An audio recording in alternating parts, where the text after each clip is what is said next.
नारायणी नदीमा लामो समयदेखि हराउँदै गएको मानिने डल्फिन पछिल्ला वर्षहरूमा पुनः देखिन थालेको छ।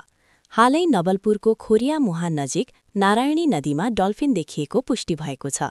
संरक्षणकर्मी तथा नेचर गाइडका अनुसार खोरिया मुहान आसपास नारायणी नदीमा डल्फिन देखिएको जानकारी दिनुभएको हो। उहाँहरू अनुसार केही दिन अघि मात्र उक्त क्षेत्रमा डल्फिनको तस्विर समेत कैद गरिएको छ। नारायणी नदी नेपालका प्रमुख नदीहरूमध्ये एक हो, जसले जैविक विविधताका दृष्टिले महत्त्वपूर्ण भूमिका निर्वाह गर्दै आएको छ।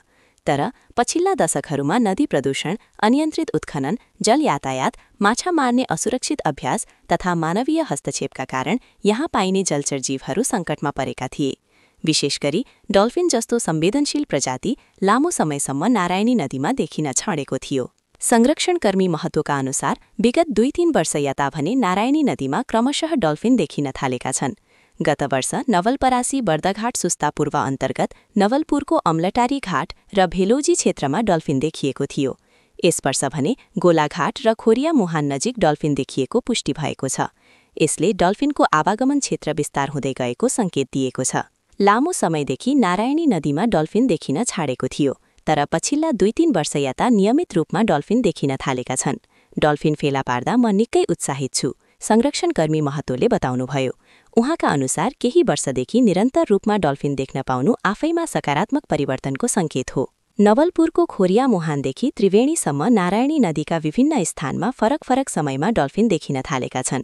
विशेष गरी खोरिया मुहान, अम्लटारी घाट र भेलोजी क्षेत्र डल्फिन देखिने प्रमुख स्थानका रूपमा चिनिन थालेका छन्। यी क्षेत्रहरूमा नदीको गहिराई, पानीको बहाव र माछाको उपलब्धता डल्फिनका लागि अनुकूल मानिन्छ।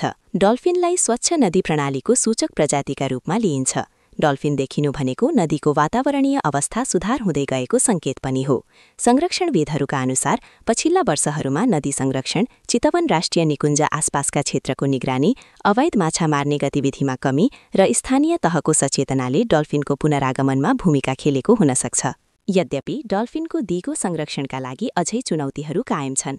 नदी प्रदूषण नियन्त्रण, अवैध उत्खनन रोकथाम, माछा मार्दा विषादी र करेन्ट प्रयोगमा पूर्ण प्रतिबन्ध तथा स्थानीय समुदायको सक्रिय सहभागिता अत्यावश्यक रहेको संरक्षणकर्मीहरूको भनाइ छ। नारायणी नदीमा डल्फिनको पुनः देखिनु केवल जैविक विविधताका दृष्टिले मात्र होइन, प्राकृतिक सम्पदाको संरक्षणका हिसाबले पनि आशाजनक सङ्केत हो।